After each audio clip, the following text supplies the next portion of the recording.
আমরা জানেন যে আমরা 143টা আবেদন পেয়েছিলাম।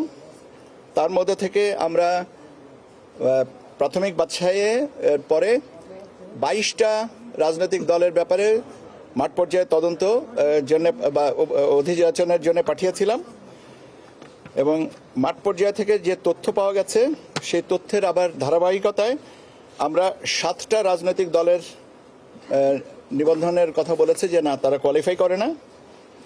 একটা রাজনৈতিক দলের বিষয়ে আপনার বাংলাদেশ নেজামে ইসলাম পার্টি, তাদের ব্যাপারে মাননীয় হাইকোর্টের দায়েরকৃত রিট একটা আবেদন আর রায় প্রাপ্তির পরে এটা সিদ্ধান্ত নেওয়া হবে এটা। আর বাকি যেগুলো আছে 7টা দলের ক্ষেত্রে আমরা বলেছি যে না, তারা কোয়ালিফাই করেন না, মিনিমাম রিকোয়ারমেন্টকে ফুলফিল করেন না।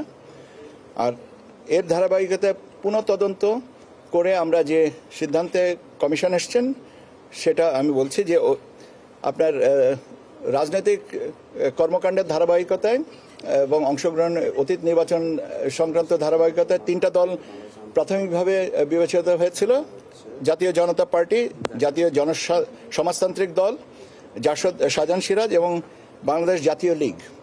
কিন্তু পরবর্তীতে এটা অধিকতর যাচাই বাছাইতে লক্ষ্য করা গেছে যে তাদের কার্যক্রমের ধারাবাহিকতা নাই, সেই জন্য 3টাকেও বাতিল করা হচ্ছে।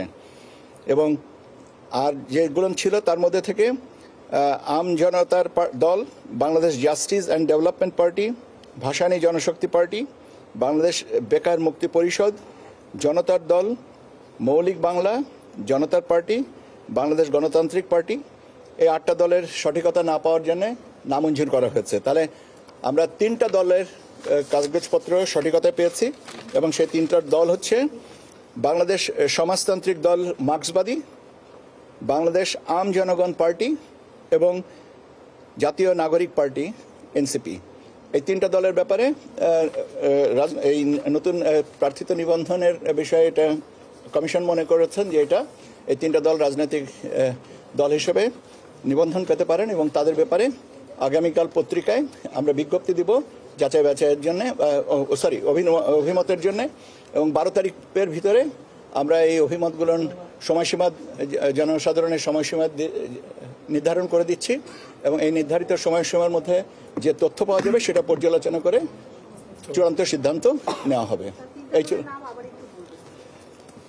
3টা দলের নাম একটা হচ্ছে যে বাংলাদেশ সমাজতান্ত্রিক দল মার্ক্সবাদী, বাংলাদেশ আম জনগণ পার্টি এবং জাতীয় নাগরিক পার্টি এনসিপি। ঠিক আছে?